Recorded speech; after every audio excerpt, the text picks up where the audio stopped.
Здравствуйте, самые лучшие зрители! Меня зовут Полина. Ох, и рукодельницы мы! Куда бежать? После шитья остались у меня кусочки ткани, большие и маленькие. Ткань тоже интересная, с крупным рисунком. Из нее интересно накроить детали разного цвета.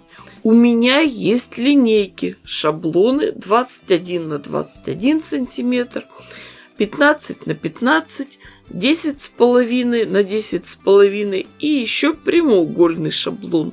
Накроим, нарежем детали, какие сможем, и разберем их по размерам. Подготовим детали еще и из других тканей. Это все остатки и лоскутки. Сейчас можете поставить видео на паузу и перерисовать схему раскладки швов и разрезов. Сегодня шить буду на юнике от Effective. Приятно, когда есть выбор. Конечно, я это уже показывала, но лучше еще раз расскажу в этом видео порядок работы. Все заготовки разбираем попарно, светлую с темной. А на прямоугольных заготовках прокладываю 2 шва по намеченным линиям. На квадратных заготовках 2 шва по обе стороны от диагонали. На заготовках 15 на 15 сантиметров шов прокладываем по периметру. В начале и в конце каждой стороны обязательно делаем закрепки. Строчку делаем мелкой 2,5-3 мм. На больших деталях 21 на 21 сантиметр проведем 2 диагонали. С каждой стороны от нарисованной линии будем прокладывать шов. И получается, что на этой детали 4 шва. После этого остается только разрезать отшитые детали и развернуть их. Маленькие прямоугольники квадрат режем между швами. Детали 15 на 15 сантиметров расчертим и разрежем по диагоналям. Получится 4 детали.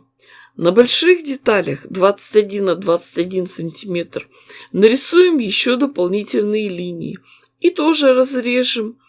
Из этой заготовки получится сразу 8 деталей. Такими простыми приемами шитья мы можем заготовить сразу много деталей. Сразу же можно подрезать уголки и идти работать с утюгом. Мини-гладильную доску легко сделать самим из разделочной доски. Она у меня стоит около коробки с инструментами. Ее легко взять с полки и начать работать. Швы на деталях заутюживаем на сторону темной ткани.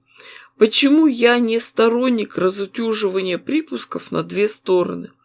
Просто в этих местах и так зона риска. Ткани могут легко расползтись и разойтись.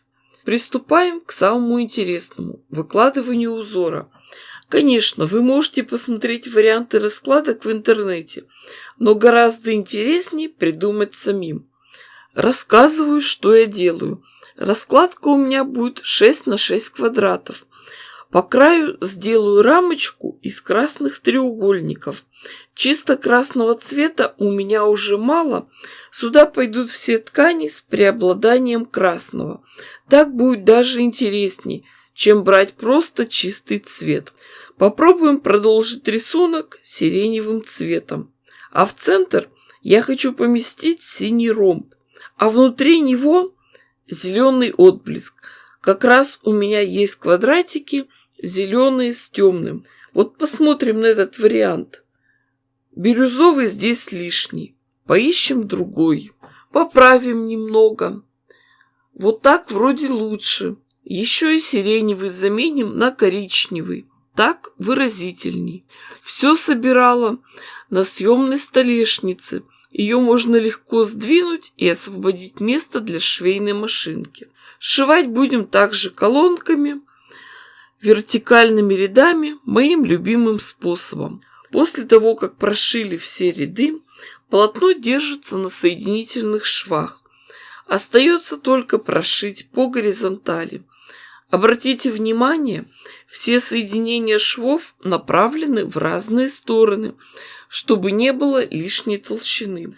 Готовое полотно тщательно проутюжим и будем готовить сэндвич. Ткань для обратной стороны, синтепон, красивая лоскутная часть. Ткань и синтепон должны быть на пару сантиметров больше лоскутного верха. Все тщательно расправляем и закалываем английскими булавочками. Закалываем, начиная с середины, и двигаемся к краям. Простегивать будем, начиная с середины, в шов, по ромбам. Сами понимаете, что при таком способе соединения деталей треугольников именно косые срезы и диагонали – самые уязвимые места. Такой способ шитья и создания блоков самый простой, но все зависит от расположения деталей и цвета тканей. Вообще, немножко, если вспомнить историю, на Руси лоскутное одеяло считали оберегами. Мать шила новорожденному одеяло из собственной одежды, таким образом защищая его от злых сил. В приданом невесты всегда присутствовало одеяло, которое она шила сама, как залог счастливого брака.